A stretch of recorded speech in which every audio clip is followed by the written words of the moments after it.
Hey, how you doing, everyone? Welcome back to Big Frog's 4x4.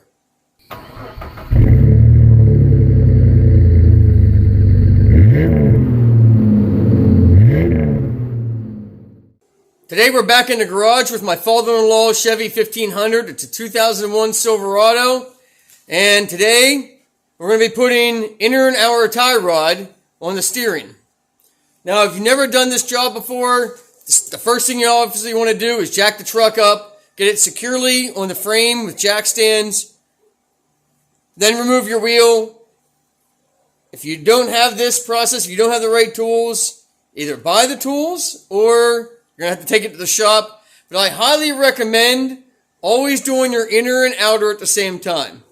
The mechanic is already going to have to unthread your inner tie rod and outer tie rod to separate them. So you're not losing any time by unthreading it from your inner bar on your steering linkage.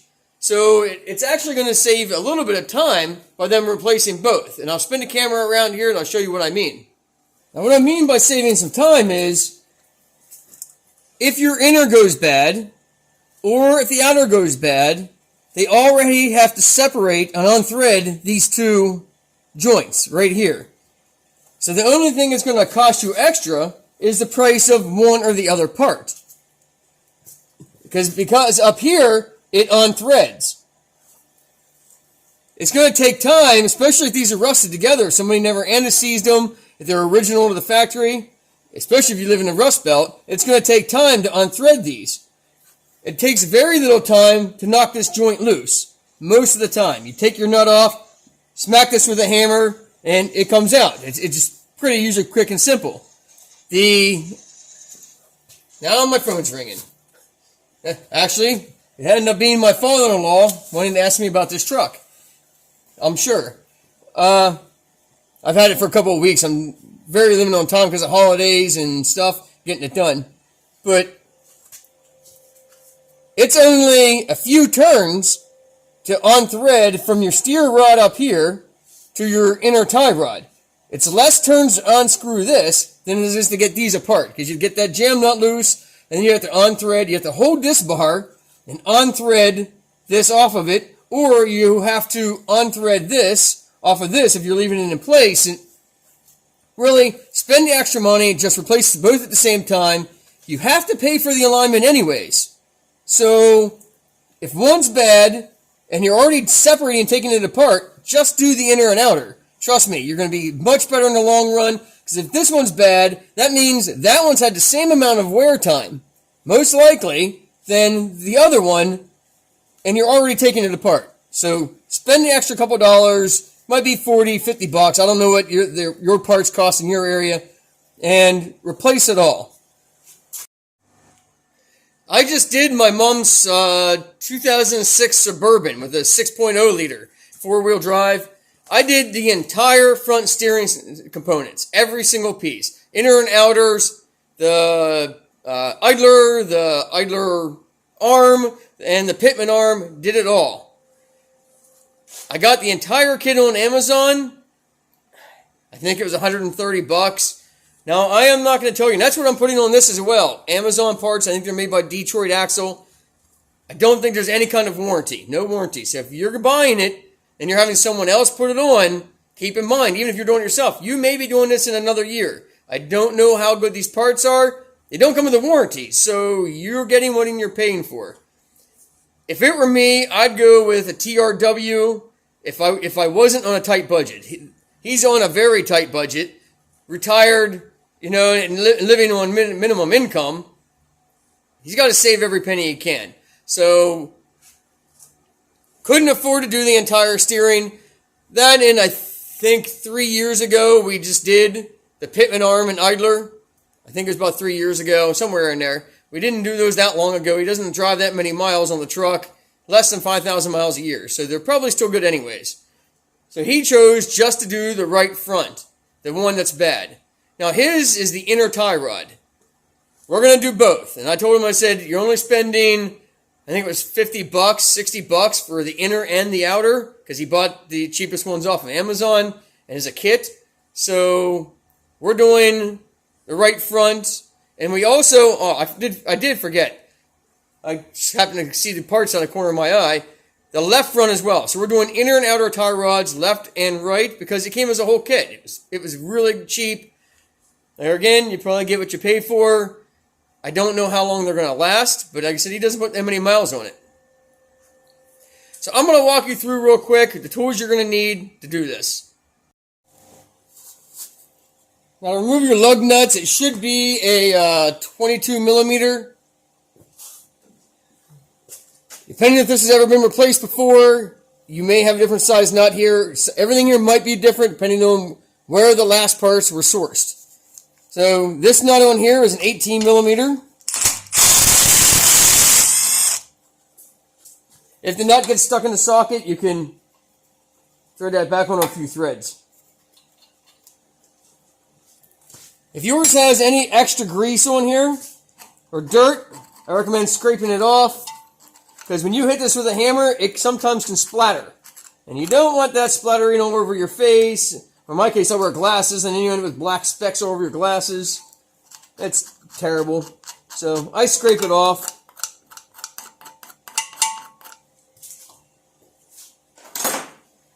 Now, a good hit on here with a decent size hammer, not a framing hammer. Go to Harbor Freight or somewhere and buy some cheap ball peen hammers if you're going to work on your car. I think they sell a set of 5. They're like $20. Been using these for years. You can see, missed a few times. If you say you've never missed with a hammer, you're a better man than me, or a better woman than me. But usually that's all it takes. You'll usually see it when you hit it. You'll usually see it jiggle, and you'll know it's loose in there. And you should be able to just tap it. Don't hit it this way to knock it loose, because you can sandwich and egg this a little bit, and it'll get jammed in there. So don't hit it this way to knock it loose. Give it good hits here, and then just kind of tap it and see if it came out. Your next step is to go up to the other end and get that loose. Now to get this off, you're going to need a large adjustable wrench. I'm not even sure what size, like an 1 9/16 or something. Or you can use an adjustable wrench. And I've had to do that in the past. All my large wrenches are at work, so you can use this. Whoop, helps if you go the correct way.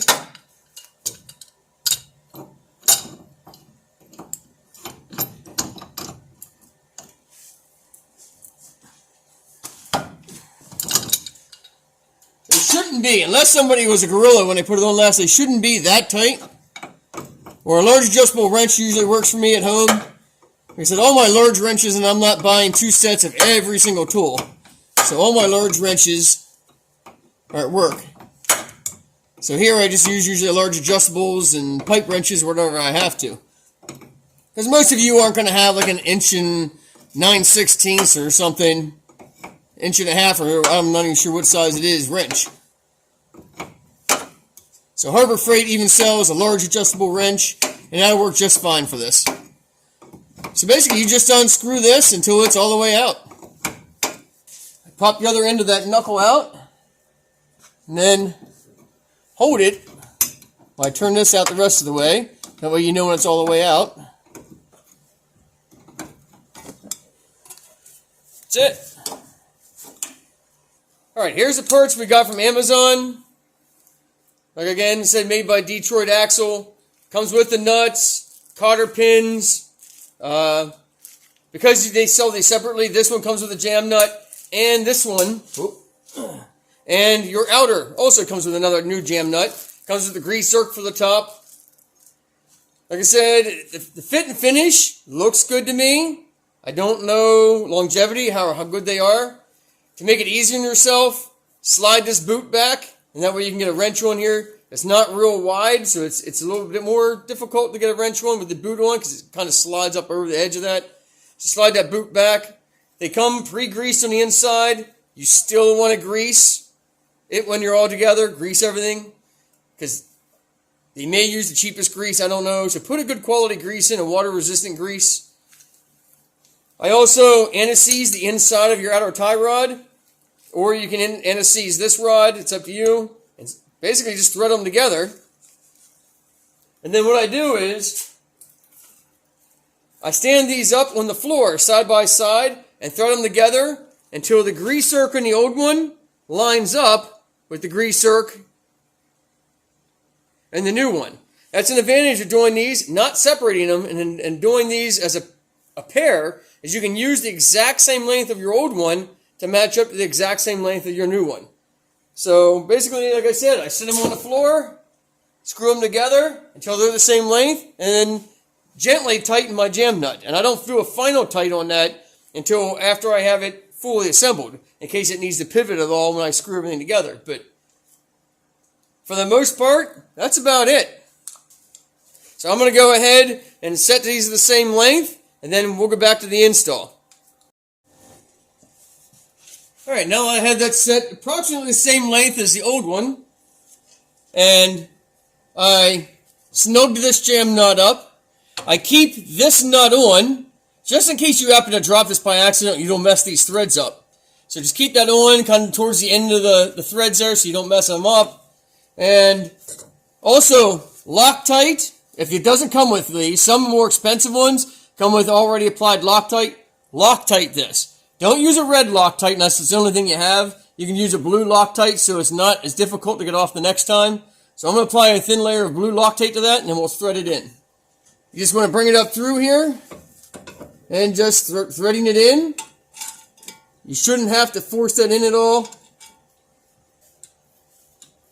If it doesn't screw in by hand, you have something, either there's threads messed up or something's not quite right if you can't screw that in by hand. Do not cross-thread it because that's going to be a very bad day. Alright, now you thread it in. You see I'm spinning this, but this isn't spinning anymore. This is sitting flush to here. We can now tighten that up. Some of these come with a lock style that the metal washer folds over and locks this in place so it can't work its way out. This one does not have it. So just to make sure that you lock tight and make sure that's tight.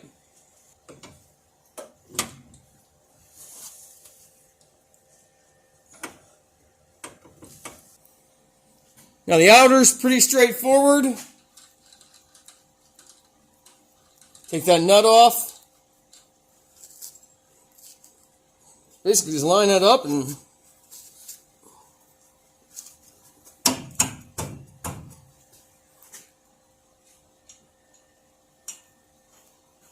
get that down in its hole. Now you might have to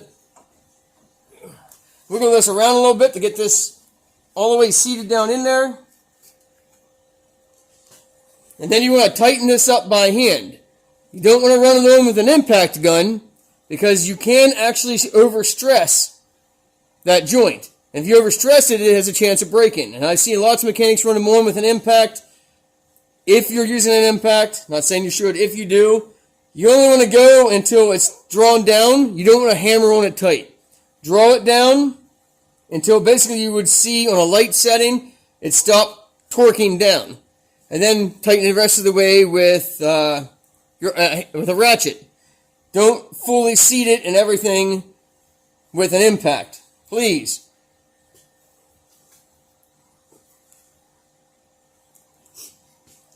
Some of these have an Allen on the end, or like in this case, it has a hex on the bottom that you can put a wrench or a socket on the end, and then hold this and use a wrench to tighten it down.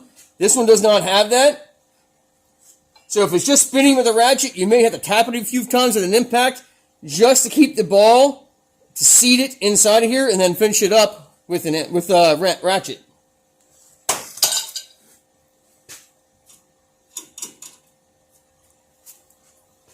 And I'm going to show you what I mean. I have this set on level 2.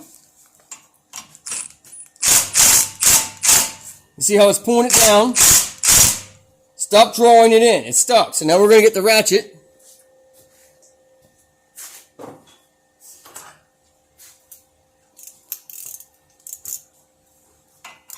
We'll finish tightening it up with the ratchet. Does not have to be extremely tight. If you want to know the torque specs, you're going to have to look them up. I've done this so many times, I kind of just go by feel. And then you want to line up your hole that's in the outer tie rod with the slot that's in the castle nut. So you may have to go a little bit tighter or a little bit more loose to get those holes to line up.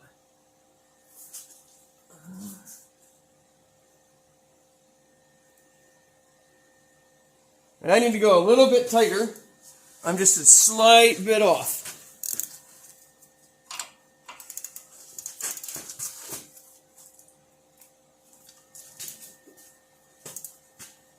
You just basically, you can look through the castle nut until you see the hole, and you should be able to see all the way through.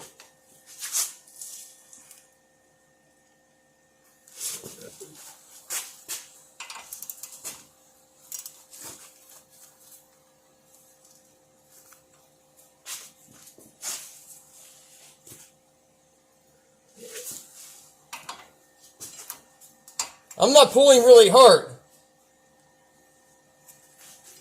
Just kind of gently pulling at it. All right, let's see if our cotter pin goes through.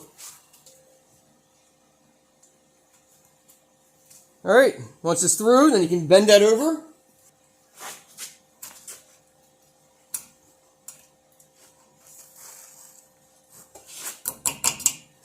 That's it. Now you can install your grease zerk. Now every grease zerk for each company could be a different size, so I can't tell you exactly what it's going to be. Could be 7, 8, quarter inch. There's so many different sizes from so many different companies. Let's just say they're small. So you could use a small adjustable wrench. Basically, just get it started here, if I can.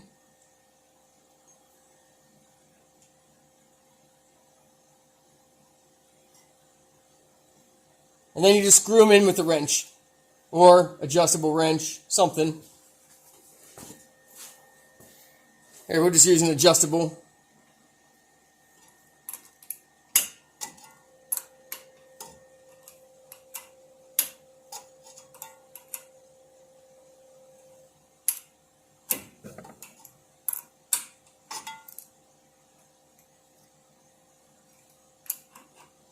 And do not break it or strip it.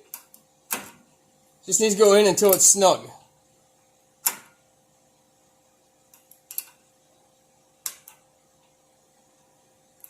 That's it.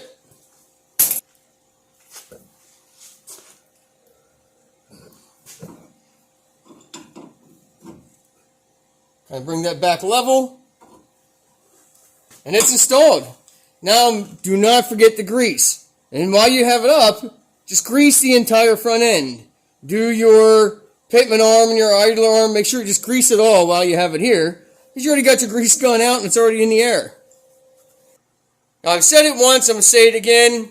Anytime you do any kind of suspension work, steering, leaf spring, springs, anything, steering, suspension, anything in there, I don't care how close you think you got it, you probably don't have it close enough. So make sure that you get it in and get an alignment done. You want to get as close as you can so you can drive it to the alignment. That's why you would set the rods on the ground and line them up side by side.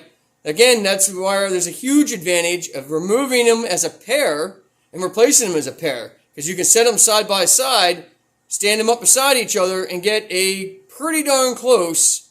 I've been within decimal points when I've done it this way of where it should be if the alignment was good before. So make sure you get that done. Make sure right away to get that alignment done. So if you know you're doing this on a Saturday or Sunday or a weeknight of some kind, pre-schedule that alignment. Don't try to wait and do this on Saturday, call a shop on Monday and say, hey, I need to bring it in for an alignment. They're probably not going to have an opening. So schedule the alignment. Start this job if you have to because something went wrong, you got sick and couldn't get it. Cancel and reschedule the alignment. Get the alignment done and schedule that first before you start this job. Surprisingly, most of my viewers are not subscribers. So 90% of people who are watching these videos, you found it helpful, but you didn't subscribe. So please hit that subscribe button down below. Help the YouTube algorithm get the video out so other people can help and teach them and learn. So even if you're not doing this job yourself, you know what other mechanics have to go through. You're probably looking at around an hour in labor, maybe hour and a half. Depends on how everything goes. If it's rusted or depending on design. If they can't get the knuckle, the steering outer tie rod out of the knuckle, you might look at an hour and a half.